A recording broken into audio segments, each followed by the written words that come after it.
have a reading, Paul, and it is on page 55 of the Big Books of Alcoholics Anonymous, the Big Book. And it starts one, two, three. At the end of the third paragraph, it says, "We found." And I'm just going to go from there. We found the great reality deep down within us. In the last analysis, it is only there that he may be found. It was so with us. We can only clear the ground a bit. If our testimony helps sweep away prejudice, enables you to think honestly, encourages you to search diligently within yourself, then, if you wish, you can join us on the broad highway. With this attitude, you cannot fail. The consciousness of your belief is sure to come to you.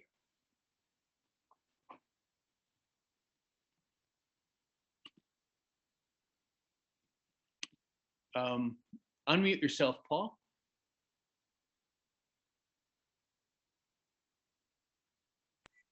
What page was that on? That was on page 55. Would you like me to read it again? Yes. Okay. It is on page 55, and it is at the bottom of the third paragraph, starting with "We found." We found the great reality deep down within us. In the last analysis, it is only there that he may be found. It was so with us. We can only clear the ground a bit if our testimony helps sweep away any prejudice, enables you to think honestly, encourages you to search diligently within yourself, then, if you wish, you can join us on the broad highway. With this attitude, you cannot fail. The consciousness of your belief is sure to come to you. Yeah, well, remember, this is, in the book for people and the community as it started to come together. Yes. So some of us aren't at this point. We're looking back on it. This stuff has been established. Yeah. I think that's what makes the program really truly attractive, is that when someone's a carrier of it, yeah, and a lot of times their topical understanding, what they are, where they're at in themselves, speaks louder than what they're saying. So it truly erases any differences. I don't care if it was arrived at through rigid big bookism or Catholicism, or was a basis for other possibilities to come about. But the whole point of the freedom or the relief from the bondage of self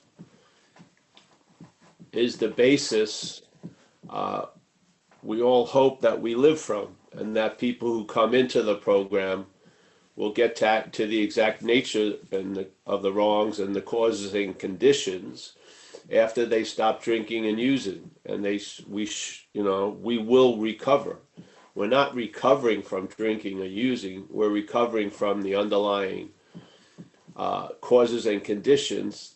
Without knowing it, was leading us to a drink. And a lot of our condition that we come in as is based on without knowing it. We had no idea really what was going on.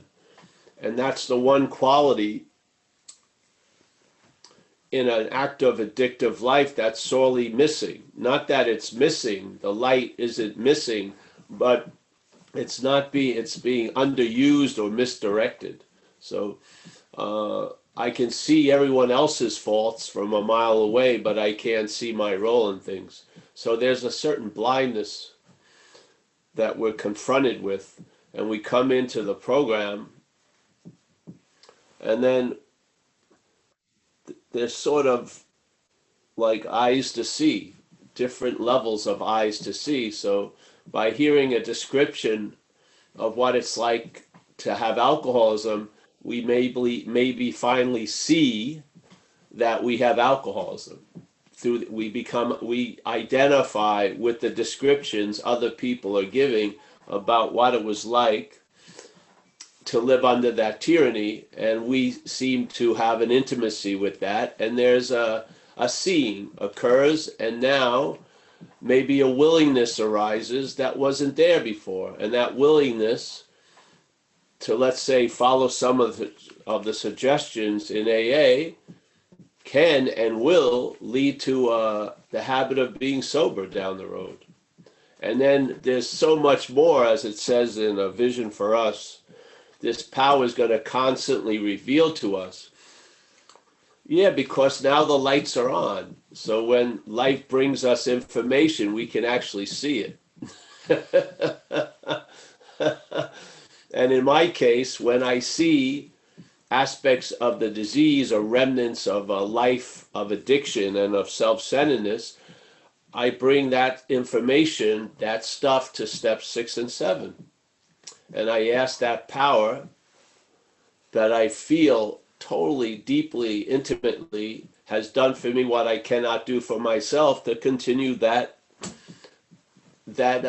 performance, in a sense. Please, it says to remove, but I don't believe energy is removed. I believe energy can appear as a knot, or it can appear as a rope. The hope will be helpful, the knot may not. Yeah, so it reconfigures stuff. And I feel like the living that was contained in all these old ideas and stuck in that fucking stuffy storage unit that we're sort of living as, the windows get open and those files get reviewed and revised and edited, and everything is put to a better use to be available to yourself and others and to be of service in that. Yeah. So I wanted to speak today a little bit about this, the importance of the idea of a higher power, especially if we're in the condition of being identified as self. Because being identified as self, we may call it a lot of things, but we've come to the defeat by self. And how that defeat occurs is self trying to get out of self all day. And so that stubborn identification, without us knowing it, is the reason why the idea of the higher power works so much, because we're not taking ourselves to be the spiritual condition that we are. We're not taking ourselves to be the seat of the higher power. We're not taking ourselves. We're taking ourselves to be something other than that. And therefore, in this little game of playing God, we have to entertain a bigger God. We haven't found it in ourselves. So we find it through the program, and a lot of people give it the term a higher power. And now something is working through the program that didn't seem to be working through us or through our lives. And now it is. And I hope that idea of the higher power will lead to a recognition of the clarity of the statement, self can't get out of self. And then hopefully we will be led to the root of it, which is an identification as self. And if we see we're not the identification as self, you may find out you are what you used to call the higher power. You are that, yeah? And therefore suddenly your new solution is always available at all times, right where you are, because it's where you are at all times. It's not outside of us. It is us, yeah? Now, the program, the book was written in an early stage of this community.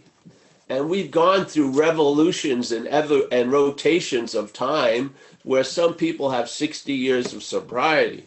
These people may have rotated for 4 years. A lot more has been revealed, yeah? And so therefore, yeah, I can't arrive at where I already am, let's say, which is the higher power. So I have to go through another avenue, which is reliance on something greater than myself. And then in a way that feels like other, because we're taking ourselves to be self. So it feels like other, this higher power. And now that grace and that loving presence starts working its miracles on us and on others. Yeah, I hope it just doesn't stay like that. I hope there's a revelation sooner or later that you're not that idea of self, and then the higher power of the other loses the otherness, and the higher power is now synonymous with you instead of self being you. Yeah. I don't know. There you go. Thank you, Paul. This is a time, if you have a question to ask Paul, please do so by raising your hand. And depending on what Zoom platform you're using, in the Mac, it's under the reactions window. You just select raise your hand, and then you can ask Paul a question. Do we have any questions coming from Facebook at this time? I don't see any questions yet, Paul. Nothing from Facebook. So.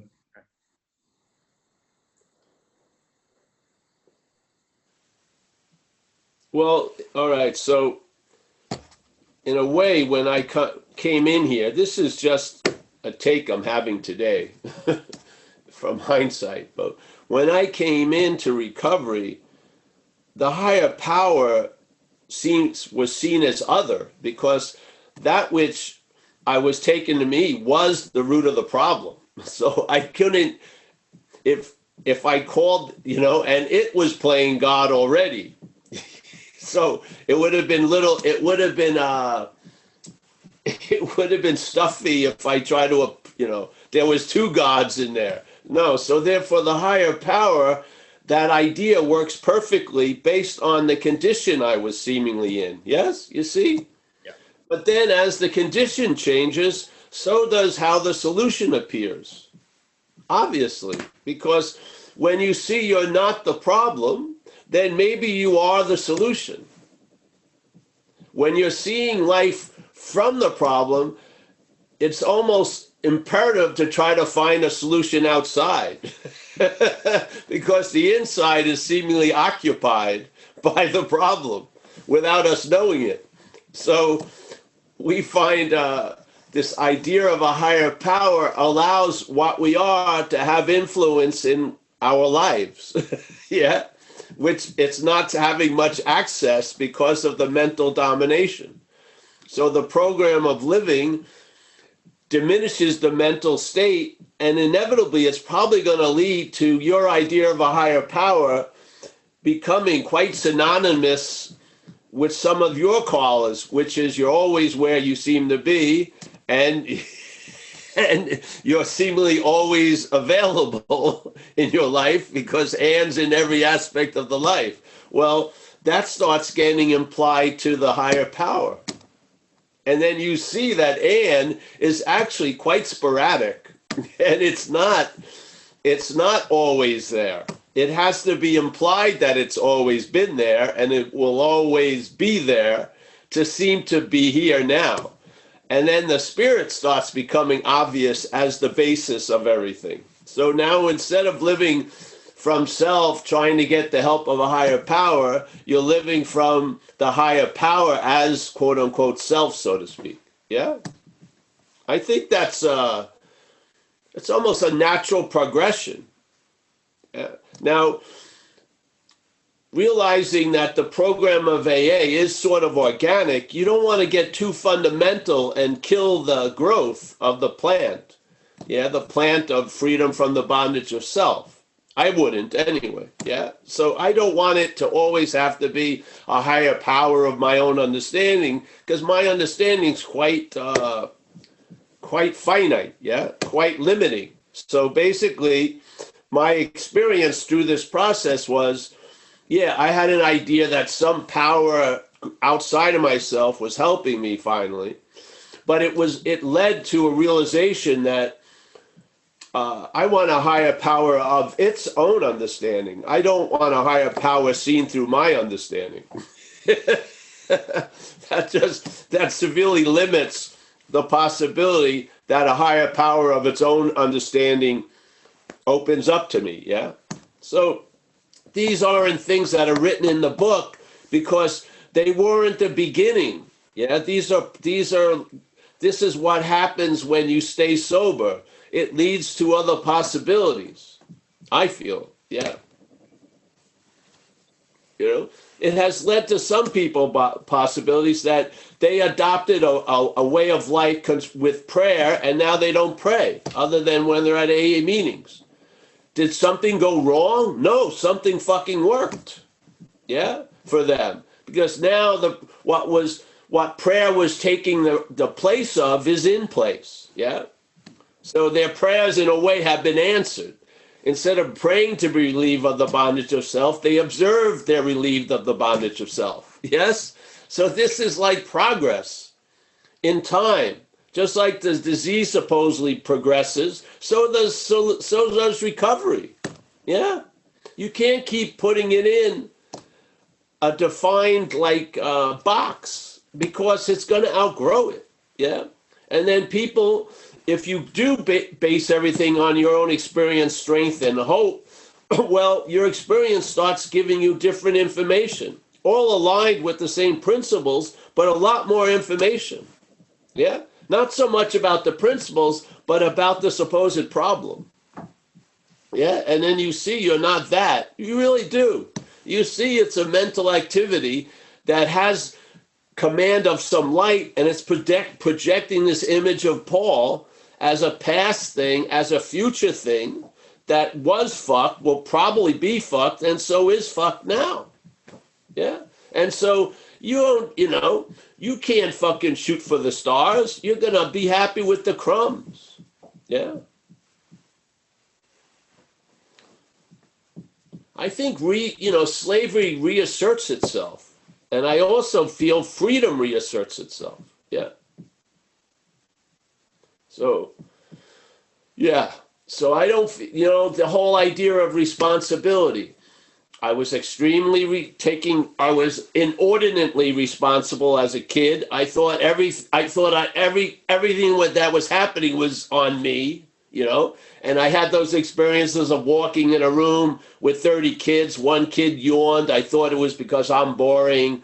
So basically it made sense to try to become irresponsible because it wasn't working too well with the responsibility. Yeah. So basically, I just getting lowered my expectations that I thought other people may have of me. So people, as long as I stayed alive, that was good enough. I didn't have to go to family gatherings or my mother, all she used to say is, "Oh, you got a haircut." She didn't even ask, "Do you have a job?" Usually it was just, "You look good, Paul." That was all the investigation she wanted to go into. Yeah.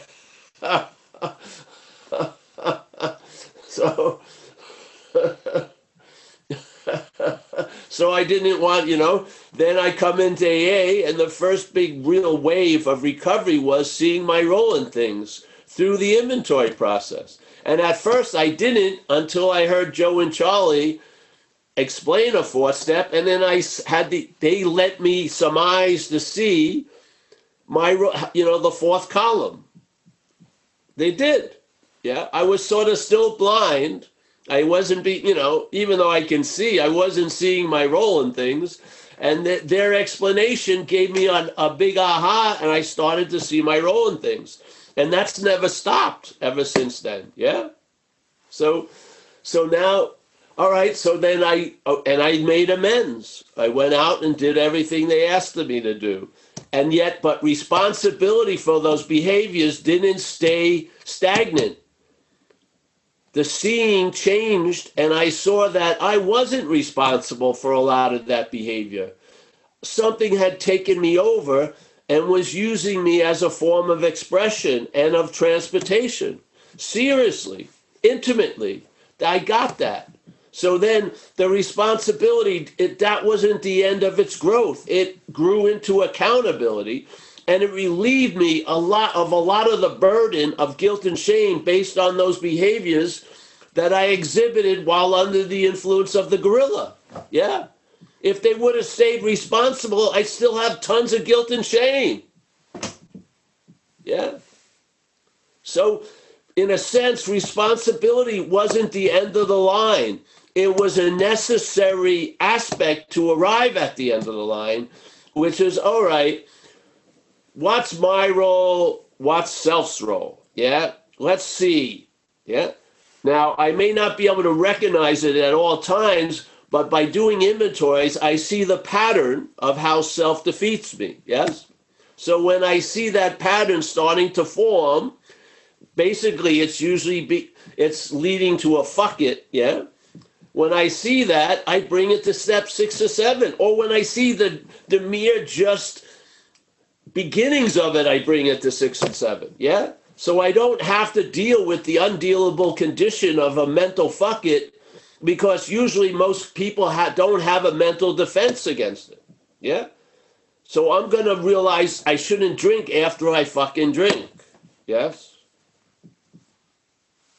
So now, all right, so how else are things progressing? So it progressed through too much responsibility, no responsibility, taking responsibility, moving to accountability. Yes? Yeah, wow. Higher power, doing for me what I can't do for myself. This is the way I improve my conscious contact. How about if you are the conscious contact? Yeah? Do you think if you are that, it's only going to take 2 ways to arrive there? Of course. There's not going to be even an arriving there. You're going to be expressing that you're the conscious contact, not trying to improve it. Yeah? This is growth, don't you see? If you try that earlier, it won't work. But if you try it as the progression is going, it's the natural next step. Yeah? We don't have a book, what it's like after 34 years of the program. We don't. Yeah? We don't have a book of when a lot of the things that happened become established. Yeah? What it's like, how does it look like then? Yeah? We don't. So we have to depend on people who are in the process to share about the process. Yeah? With the hopes that, because the mental state wants to limit the effects of the program. It fucking does. Yeah? You can tell by how much it remembers a miracle, not for fucking long, and how much it remembers a resentment for 50 years. I mean, you can't rely on it being open to the evidence. You can't. Maybe we have to hear from other members or shit like that, because the head wants to shut it down. It does. All right, that's enough. You're getting parking spaces in front of the meeting. Yeah. You got a date. You didn't flip out at Thanksgiving. Yeah, that's awesome. But more wants to be revealed. Who are you and I to say stop? Yeah? It says it will constantly reveal more to us. That means all the time. So all the time of 4 years is different than all the time of 33 years. Yes? I would think that if you wait it, more has been revealed. Yeah. That's all.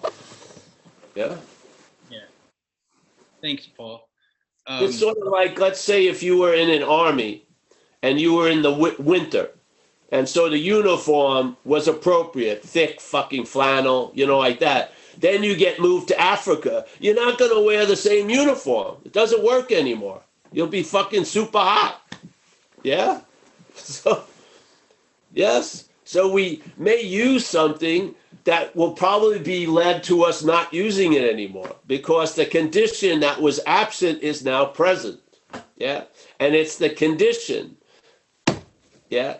That's the basis. Not like all the tools that allow, bring about a condition for a little bit of time and then it constantly disappears. No, something that becomes a new basis in your life, like surrendered.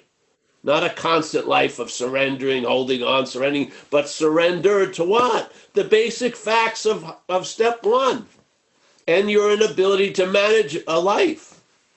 Yeah.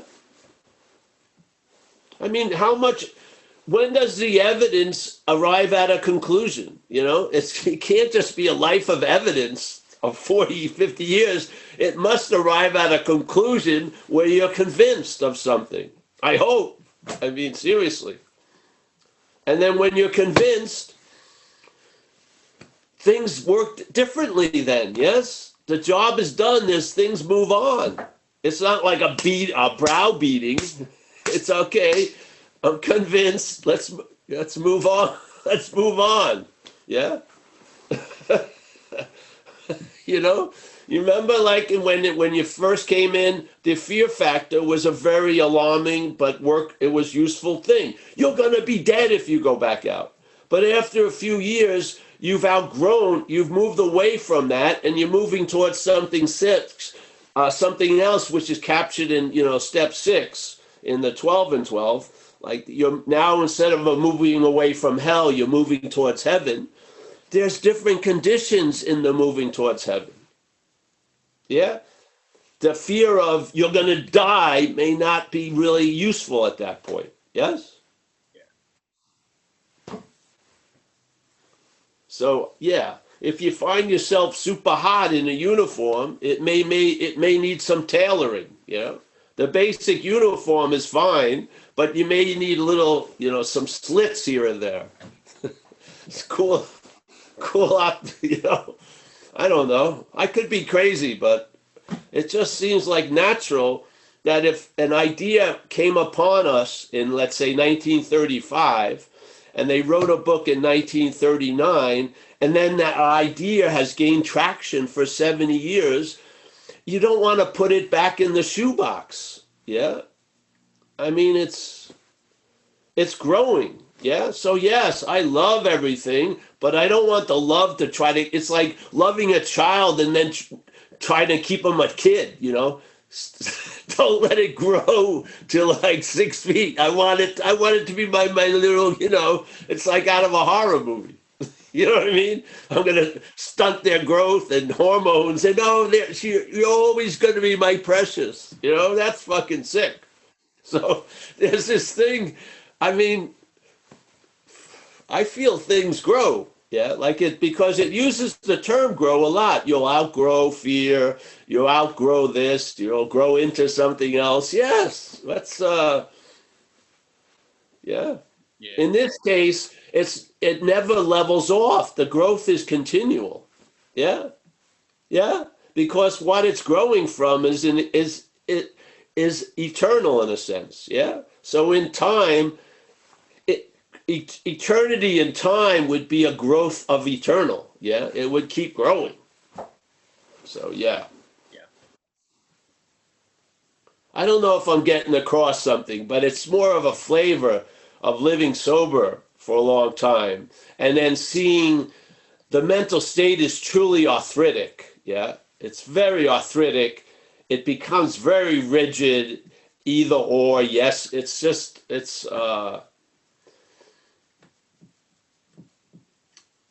not personal. It's just the way it's built. Yeah, and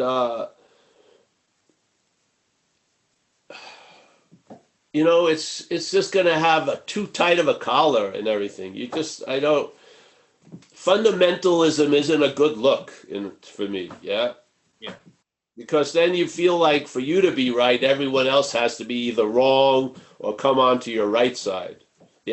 I have no opinion about stuff. I'm just sharing my own take on it. And if it works for you, great. I'm not saying we've got to brand this on every fucking person. I don't care. They're growing their own way. Yeah? Yeah. It's not like, jawohl, this is only it. There is no self. No, I just say, hey, maybe it triggers a sense of intimacy where you didn't think you knew. Yeah? Just by hearing and an understanding, aha, yeah. And in a way, in my experience, it explained all, really. a lot of the loose ends of why, whatever, were totally tied up. Recognition, why can't self get out of self? Why? Yeah.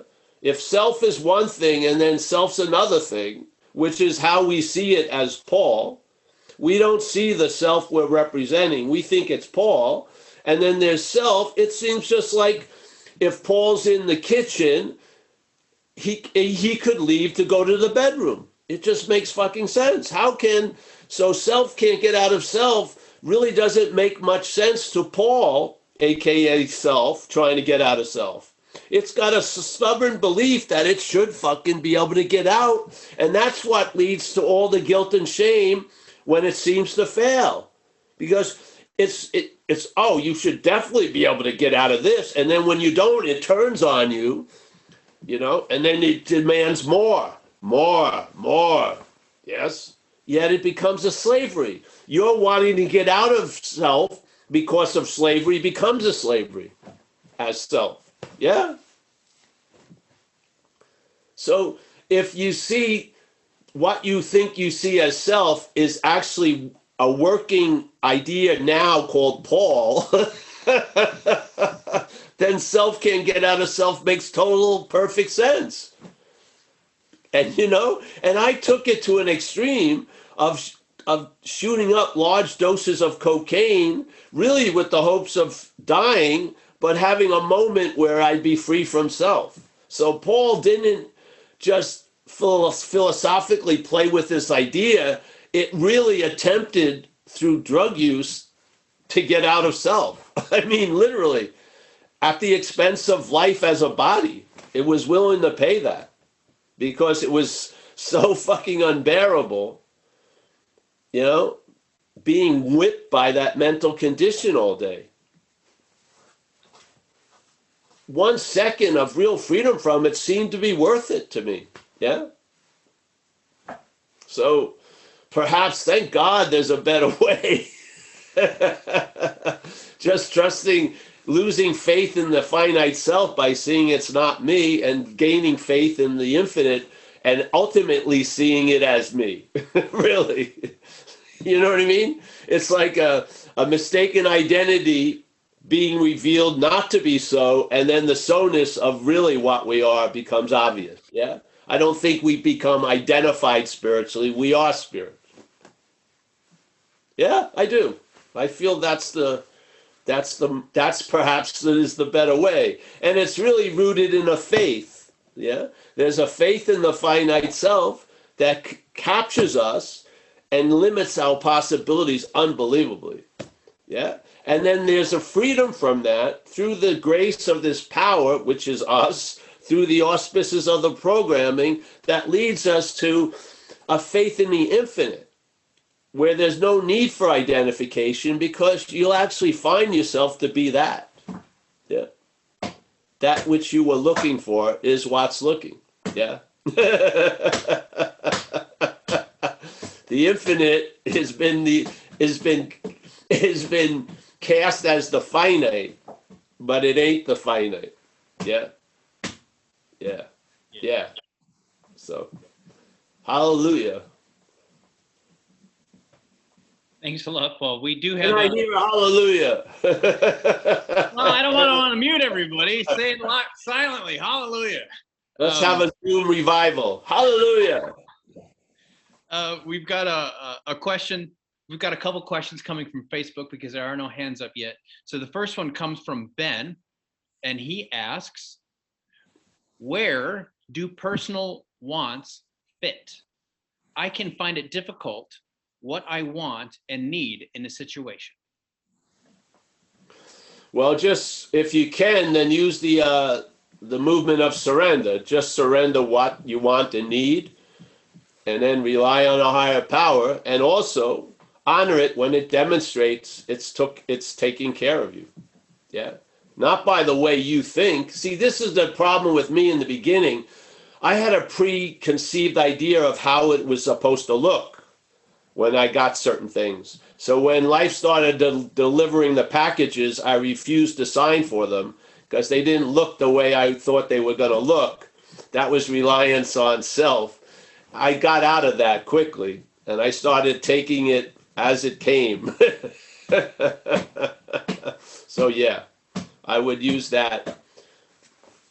There's nothing wrong with wants and needs. It's just that you're probably not going to deliver the goods what you're relying on. So it's not like the product ain't there. The delivery man or the pickup person is a little bit suspect.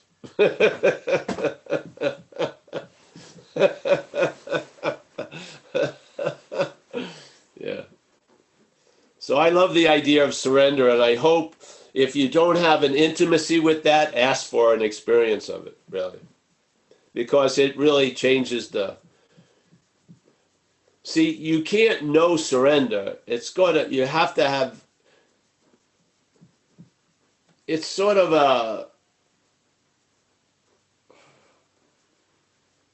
it would be like a movie where you would see the surrender on the screen, but then there would be a zap in the chair. The zap in the chair gives the meaning to the picture on the screen. Yes? So I have it doesn't matter if it's wrong or not. I have a strong sense of surrender in this life. Yeah? So that's what I go to, and it's very, very familiar. It's there in step 6 and 7. It's there in the drive to manage daily. It's under there. It doesn't give a foundation for a false evidence. Yeah, yeah, Yeah. It doesn't allow an inherent okayness not to seem okay because it wasn't in the past or it won't be in the future. Yes, it's all that magic trick doesn't play on this stage, and I would say that stage has been erected through surrender. Yeah. So, yeah. All right. Thank you, Paul. We have got one more quick question coming from Facebook. It's from Keith, and he asks, did sponsorship help you with this newfound idea? It can. I would say the newfound idea helped me through sponsorship. Tell you the truth. Yeah. I heard stuff that the person probably didn't even know they were saying. Yeah, so I feel yes. Okay. I had a wonderful guy in San Francisco, Cy P. Back then, we had famous characters. I don't know if they're there anymore, but there was Frank Brennan, who was the guy with the oldest amount of time. He was an Irish guy who used to work on the docks. You can't get it more. Cartoon character, great. And Cy P was a sponsor of mine, of many people. And I used to go to one of the craziest meetings. A lot of the weirdness of society were there, and he would be there. He was like 70 something at the time. He died when he was 88. He had been introduced to the Course in Miracles. He had been in those LSD things in Stanford in the 60s. He was a trip, man. There was so much juice coming through him. I don't know if he knew it or not. So yeah, that idea has been speaking through members for a long time. Yeah. Yeah. Anytime I can give a shout out to Cy P, and Frank B is great. Frank B was a trip because, when you're a newcomer, you don't feel like much, yeah? And so he would run into you and he would remember something about you, yeah? It was incredible. He had an incredible memory about that, and he made newcomers really feel like they were something and were welcomed. And he was the oldest dude in the program. Incredible dude. He had a chin that arrived everywhere before he did. Yeah, his chin was huge, like a piece of granite. And he used to wear the little caps. He was just right out of a movie. It was incredible. And yet he was very super, super clear. And yeah. Yeah. The beliefs aren't the light. Yeah. Yeah. What's believed may project some of the light through those lenses, but the light is in and of itself. Yeah. And I saw it come through a lot of people in AA. Yeah, a lot. So, all right. Yeah, thanks a lot, Paul. We have a couple of questions. We have 2 questions on Zoom. The first one comes from Fee and Rich. Fee, I'm going to ask you to unmute yourself, and then you can ask your question. It's Rich. Oh, Rich, Hey, I see it. thanks, Paul. There's someone Paul, else behind you. yes, my wife. Someone behind you.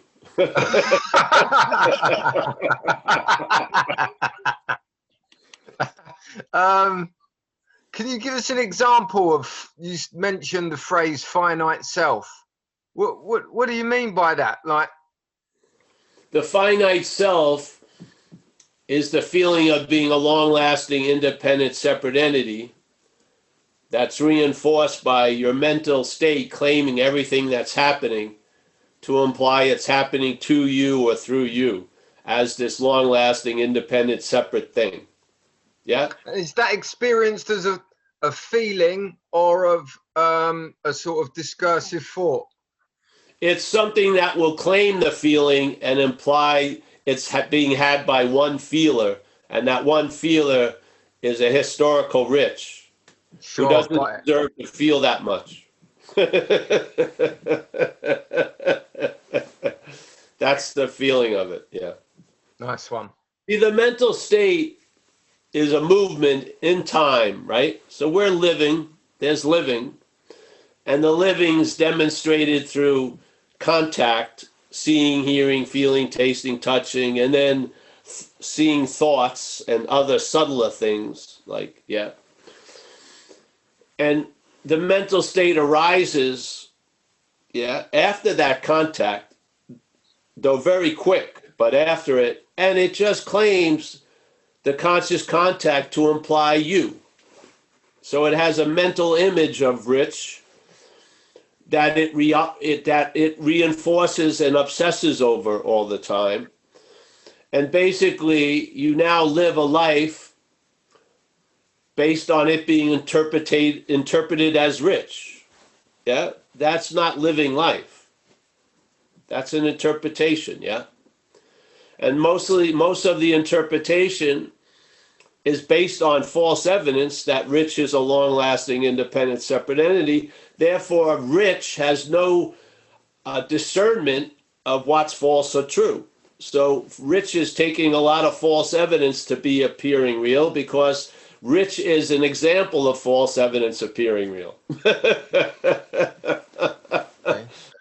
So we come into the program and we have to rely on the program to get our bearings right, because we can't, like it says in the book, we can't tell true from false. Yeah, that's not a working GPS. You need to have something more reliable, eh? So, and you're not. This idea of self isn't reliable. Has it been? No. Yeah. So we have to admit the failure of the system we've been relying on to be open and willing to be moved to a working system, which is trusting the infinite, so to speak. Yeah. So within that, you have to get used to feeling uncertain. Yes, you do. But I'm telling you, it's in a weird way, it's like riding a bike. Yeah. There's a great certainty in uncertainty, obviously. Yeah? Sure. I mean, how many times did you think you knew how it was going to be and you were proven wrong? Zillions of times. Yeah? Sure. So basically, I don't, if I listen to the weatherman in my head, I'll be sleeping in a raincoat all fucking day. I'm just going to have to rely on a different informational loop that doesn't really, it just tells me what I need to know. It's not a giant avalanche of shit. Yeah. Mm. Yeah. And it's proven to be working. I have great faith in it, not because I made a leap of faith. The leap of faith is in is a leap of faith into the failed system. The program of AA isn't a leap of faith. It produces the goods. You'll see things differently, and your life will get better if you're a real addict. It will, in spite of you. So it's not a leap of faith. It's just obvious. You'll see the stubbornness of not moving towards the light is because of the reliance on the mental state. It has its own agenda, unbeknownst to the surface idea of Rich. It does. It has different plans for Rich. Like a parasite has plans for a host. It wants to live off the host. Yeah.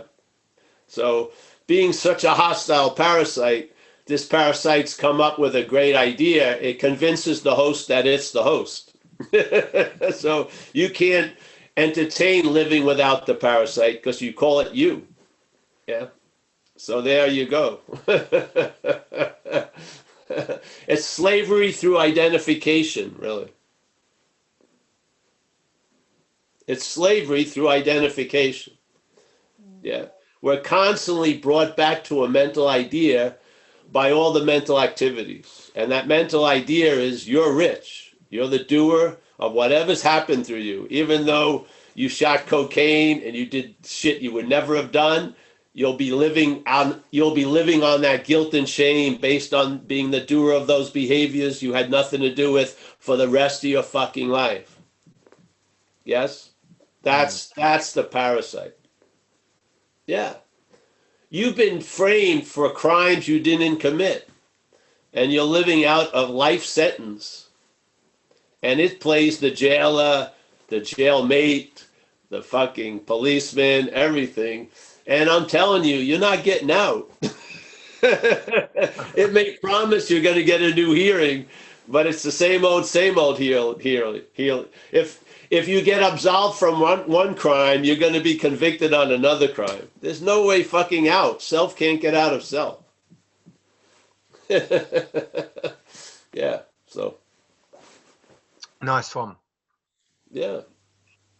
Come back if you like, yeah. Thanks a lot, Rich. The next question is coming from Fontini, Greece. Fontini, yes. Yeah, I'm going to ask you to unmute yourself and ask your question. Hi, Paul. How are you today? Good, Fontini. Thanks for revisiting here. Yeah, thank you. Thank you for all your shares and your personal wisdom on these 12 steps and program. I would like to hear some more from you about step 4 and the 4th column you mentioned. All right, well, step 4 is actually the first way we start to see the root of the problem. Yeah. Well, we've admitted the root of the problem maybe, but now we start seeing it. So I'm a believer of, and you can have whatever theme you want, I guess, about doing the 4th step, but my view is I'm looking at the manifestations of self and how they defeated me in this life. I'm not looking at my shit. I'm looking at the shit made through me by something else, yeah? Let's call it self. So the 4 columns, you read, it's how it works, has it? Yeah. In the book, there's only 3 columns, but the 4th column is explained, I think, on page 67 when it says, go back to the list, and then you're going to ask these questions of where was I, or am I selfish, self-seeking, and frightened, inconsiderate, and dishonest. So that's sort of our role in things. Yeah. So the first column is whoever we're resentful of. What if it could be an institution like before when I was, if you're not from San Francisco, but people from San Francisco will understand this. I resented meter maids, yeah, because we were always giving tickets for parking. It wasn't one particular meter maid, it was the whole idea of meter maids. So I had a resentment towards that, yeah, because it was hurting my financial ambitions. All right, so the first column would be a person, a place, a principle, something like that.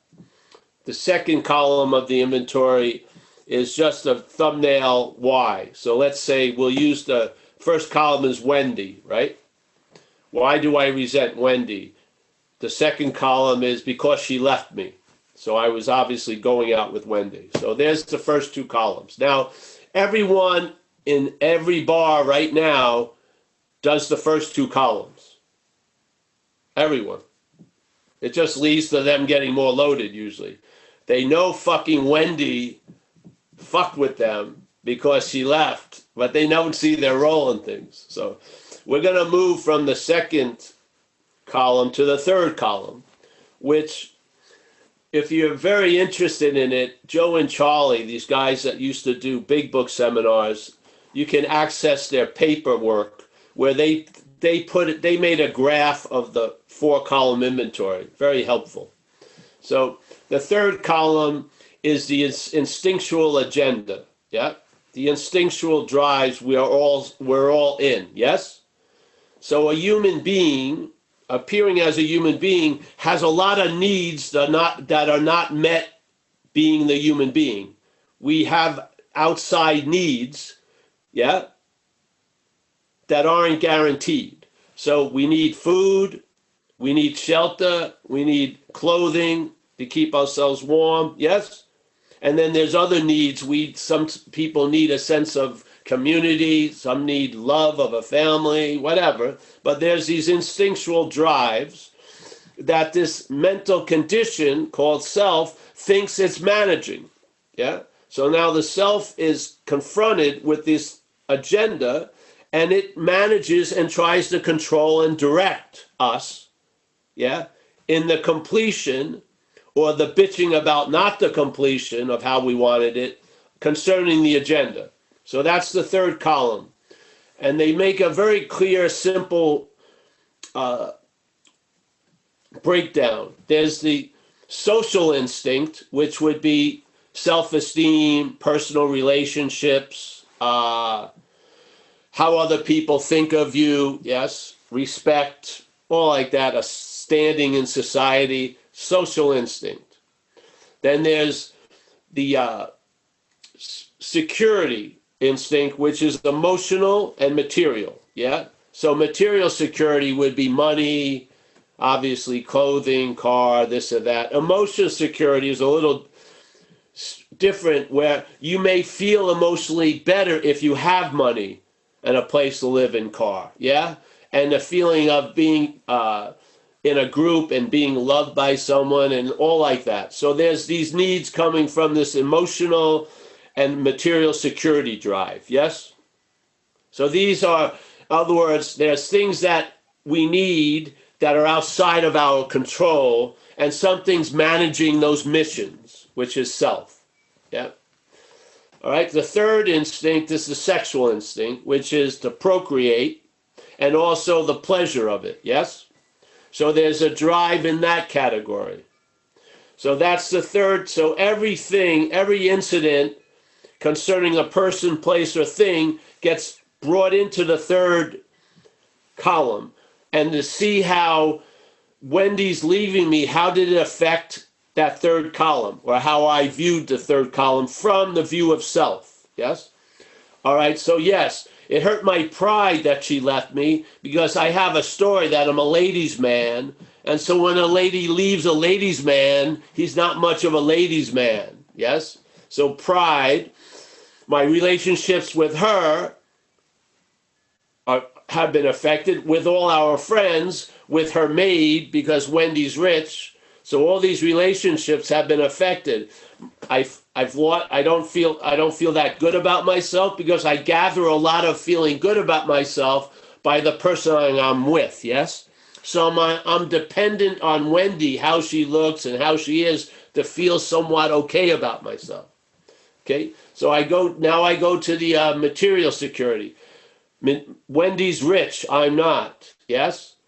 The BMW is gonna be gone, and I'm gonna get back into the Pinto.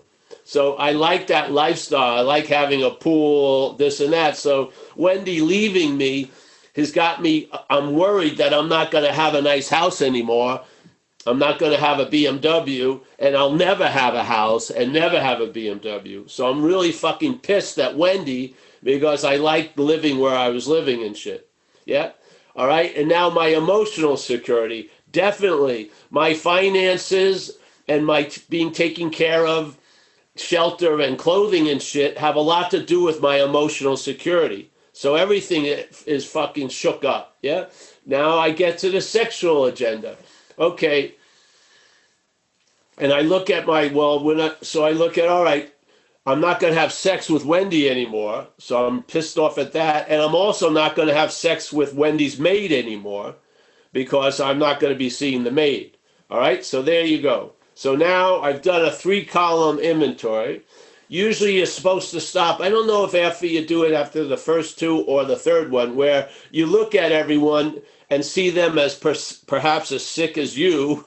And so there's a sense of forgiveness you try to introduce to the process. And then column 4 is you ask yourself these simple questions. Now I use the past tense and the present tense. So I go, where was I or am I being selfish? Because a lot of resentments of 30 years ago are still being milked by the mental state for you to be right about something. Yeah, so where was I and am I being selfish? Where was I and am I self-seeking and frightened? Where was I and am I being inconsiderate and dishonest? Yeah, I ask those 4 questions, come up with an answers. I've done a 4-column inventory. Now, if I have 3,000 people I want to look at, I know how to do it. If there's only 30, I know how to do it. I know the formula. That's all. That's the important part of the understanding is to see how the first column goes second, third to the fourth. Yeah. So now you do this, let's say with 3 topics: resentment, fear, and harms done to others in the pursuit of what you want, and we look at the sexual arena. And so what we're going to see is if you do enough information on there, you're going to see, first of all, what self takes to be important. Yeah, because the manifestations of self are going to be around what topic self takes to be important. So in other words, what I found, which is something they told to me when I came in AA, they said, hey, bro, you got to be willing to save your ass instead of your face. And I realized through the inventory, I thought my face was my ass. Yeah. I was very concerned how it's weird to think an addict would be concerned how people think of them, but I was. And all this shit. So so a lot gets revealed by doing the inventory, but I use the specific glasses I use is to see how self has defeated us through its manifestations. And its manifestations are its common ones are resentment, fear, and harm to others in the pursuit of what you want. Yeah. So this is all. You do the inventory. You look at your role in things. You obviously, hopefully, you'll share that with another person in the space with God or that higher power. Stuff gets revealed. You start seeing the patterns of how self defeated you, and that autopsy of your life now becomes very helpful concerning steps 6 and 7, because you don't want to live with an autopsy of a defeat. You want to see the rumination before the defeat. Yes. You want to recognize when you're being led to fuck it. You don't want to recognize after you've been living from fuck it. Yeah. It's just, it's just, I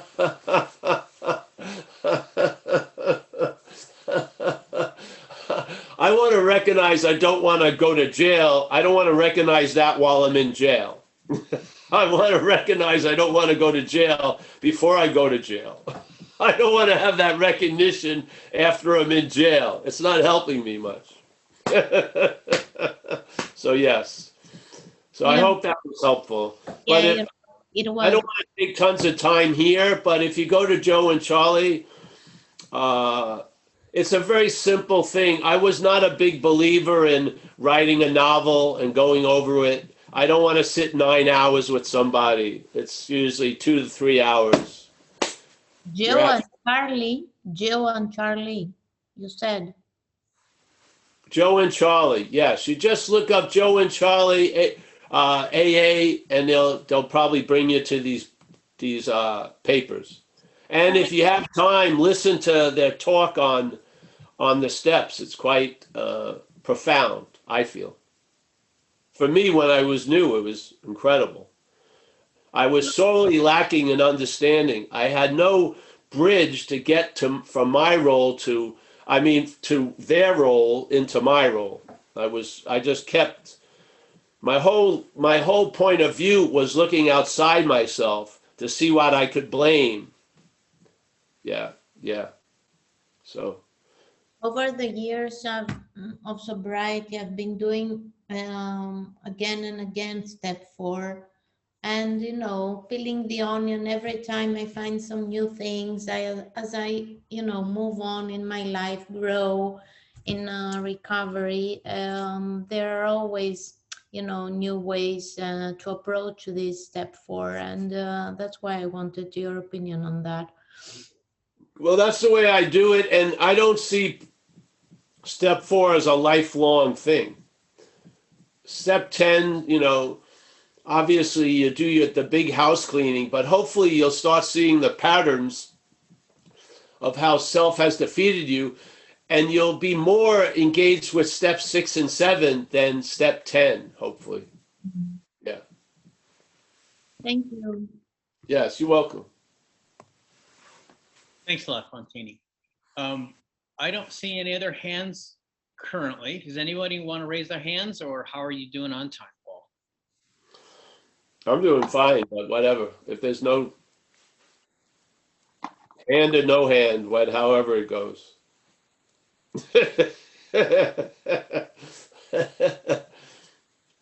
I'm gonna rush out and do nothing anyway, so what the hell?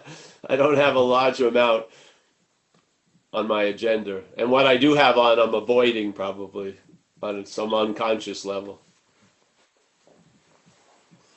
Okay, we do have one that just came up from our dear friend Helen. Helen, I'm going to ask you to unmute yourself. Helen, you got to unmute. Yeah. You're in. Yeah. Hi, Paul. First of all, thank you for the retreat. It's wonderful. The whole of this thing, and like I said, I've been searching for years, but it's certainly dropping, and it's making me feel very, very leaky. I just feel leaky all the time. Yeah, I just keep wanting to cry, and I just cry, and then sort of a lot of stuff's leaking out that I can't. I'm sort of wanting to control, but I know that might be part of the process, that I'm starting to sort of recognize that I am in control. And I keep asking, and something wonderful you said about permission, and that made me very leaky.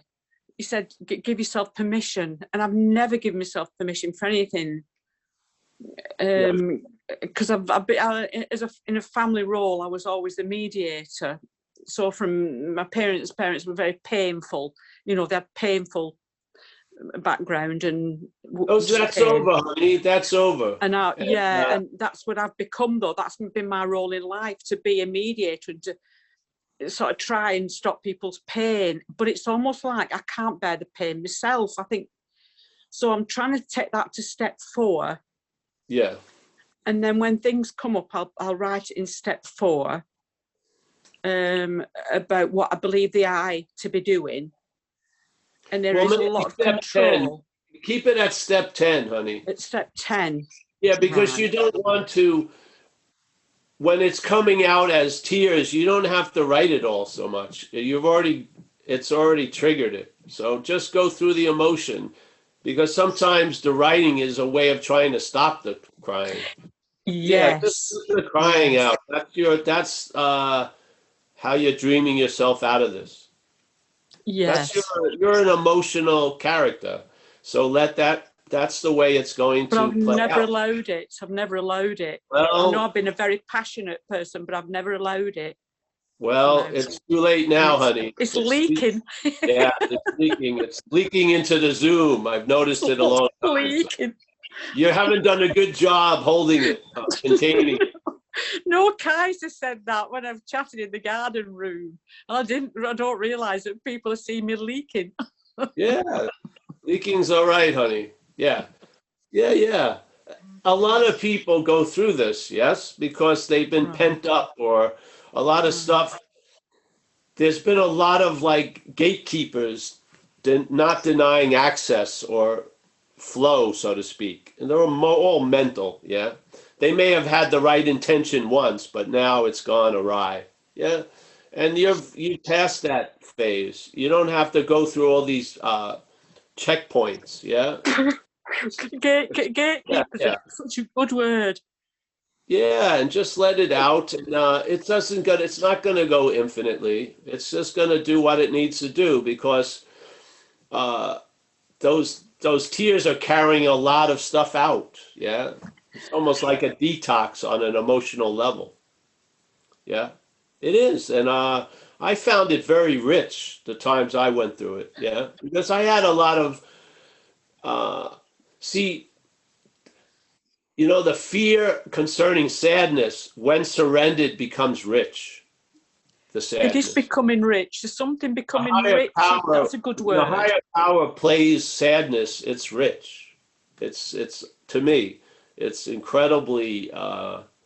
There's something in it that's got so much oomph. So Juice. yeah, because we've all met up against terrible disappointments in life, one way or another, and this time tends to move us along, and we're ill-equipped to deal with most shit. You know, we didn't learn how to face life successfully, and so basically something faced life, but in an unsuccessful manner, and so it started to use our space as storage for all the shit it couldn't meet or deal with. Yeah. Well, all that space is being reclaimed. And so something with great assurance is walking you through the storage room. Yeah. You're not doing it alone. And things are getting open that I never wanted it opened again. And then all that juice that was there is getting retrieved, and it's going to enrich you and others through you. It is. Yeah, many of us have been through this. Right. I was Yeah. frightened of real relationships. I thought I've been at zillions of relationships, but really I'm just finding out now I'm frightened of intimacy. And I thought I were. Of course. Yeah, but that's done, honey. Those old ideas are gone. See, a lot of things you don't see them when they're driving up. You see them when they're departing. Yeah. You see them by the rear lights. So, yeah. Yes. Thank you. Yeah, and you're in great hands, honey. There's people here that really love you, and as long as people show up, and I will. So yeah, you have many things, even on the outside, that you can rely on. So yeah, and yeah, there's people there that are with you in this journey, because there's a lot of joy waiting for you. Yeah. The joy of living a lot of times has to be preceded by tears. It's just the way it goes here. Yeah. Well, thank you so much. Thank you so much. Yeah, honey. I Thank really you. do. I really Thank do. you. Yeah. Thank you, Helen. Oh, we have one from Rhonda W. I'm going to ask you, are you okay on time, Paul? I'm going to ask you to unmute yourself, Rhonda. And go ahead and ask the question. Hello, am I unmuted? Yes, you are. Here, I'll get my video going. All right, hi guys. I am Rhonda, grateful alcoholic. Paul, I'm redoing my steps. I've been in the program for a little over 6 years now, and I'm noticing a pattern of teaching other people how to treat me, basically. I felt, that worthlessness that I carried with me. I haven't accepted enough in my 30-year relationship. accepted things as that prior self that my current state is not comfortable with. And I can't change other people. And we're talking a 30-year marriage with 4 kids and a granddaughter. And of course, we're very much love, but there's this now division, I feel, because of my growth versus his, not taking his inventory, but how do I if I can't change other people, I want to change, I want to accept more for myself. You know what I'm saying? I'm worth more now. Yes. And if I can't change that in him, which I've been trying to do, there's a lot of fear there, and I'm not sure what to do with that. You know what I would try to do if you don't have someone that you rely on to speak about these changes, yeah, while we're being changed, like a sponsor or someone, there are people that hang out after the meeting and stuff. Okay. Yeah, I would, to me, the growth is already occurring. What you need is some guidance on how to dance with other things in your life. Yes. So Yeah. I think that would be better after the meeting, because it's more, I think a one-to-one would be better than Yeah. yeah, because it needs to be followed, because even though I recognize what you're saying, I'm not in it. Yeah. And so there's other aspects of it that probably need to be talked about and further talked about as it progresses. Yes. Yeah. So if you just stay here, I think someone keeps the room open. I'm sure some people, hopefully some women, would be willing to talk with you, and maybe, yeah. Cool. But Thank this you. Yeah, I happens a do have a lot. sponsor, but our beliefs are a little different. So that might This be nice to happens be a in lot. contact with somebody that thinks like I do. Yes, this happens a lot. But Yeah. sometimes when if the solution comes from self, it's usually black or white. It's or an either or, and a lot of times it doesn't necessarily have to be that way, because it's a very it's just just as I'm not specifically talking about what you brought up, but I remember this one time there was a guy that had a lot of sobriety, and he shared that he had met this woman who was like a wine seller, and she hung out with all these people, and he was hanging out with them, and it was looking really great.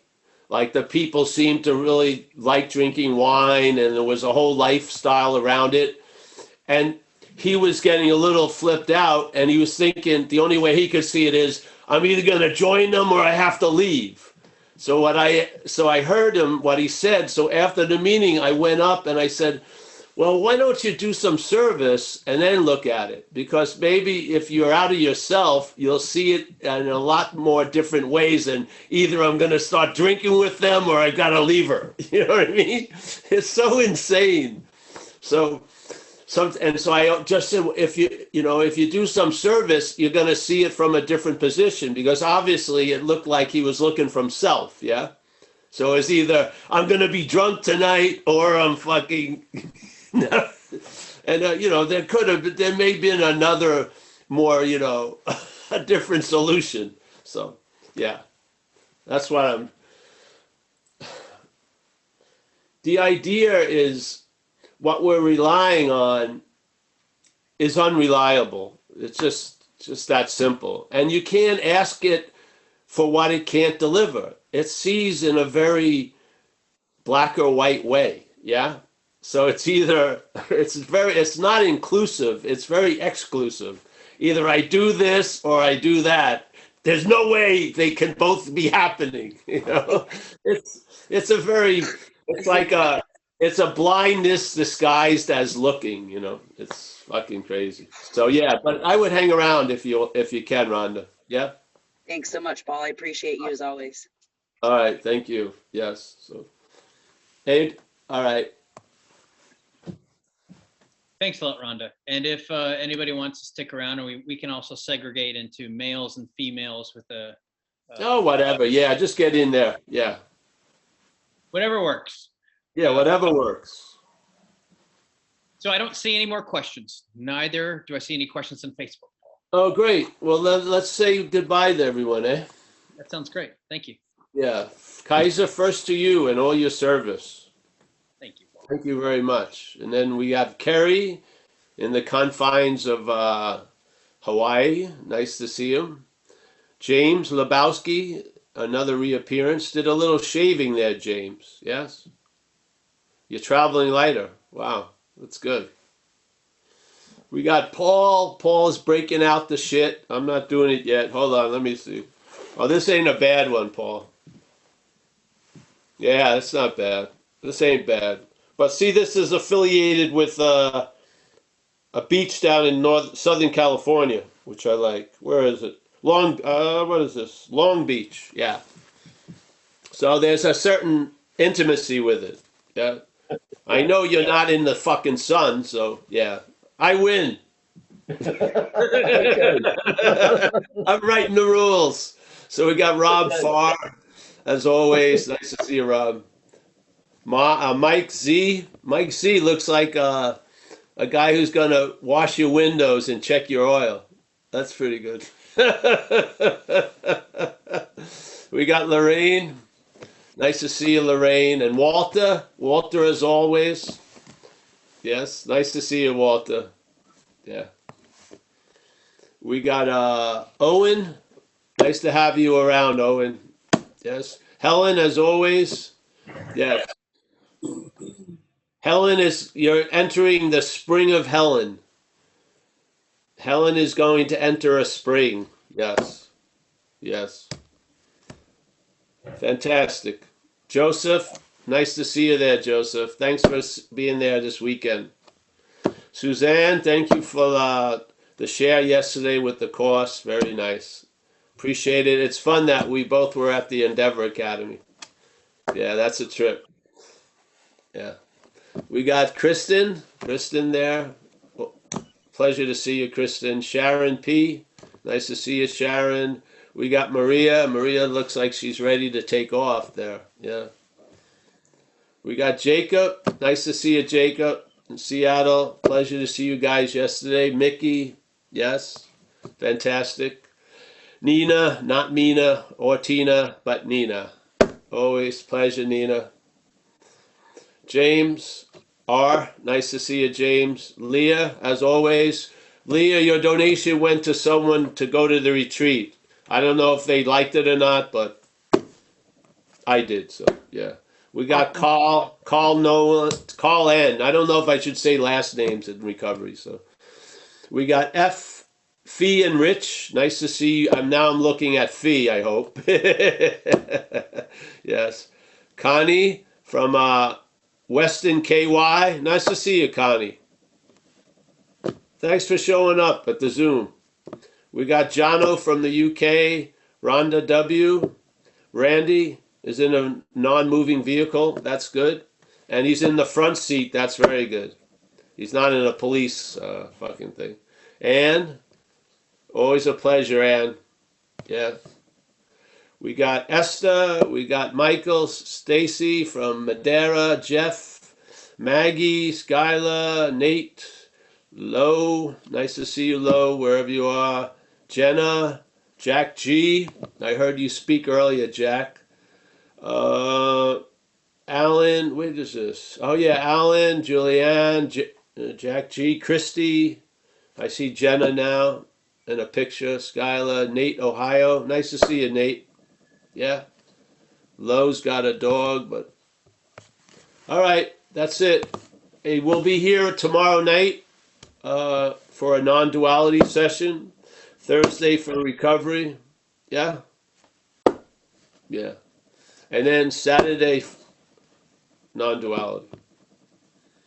So this is like a one-stop place. You can, yeah. Little recovery, little this, little that.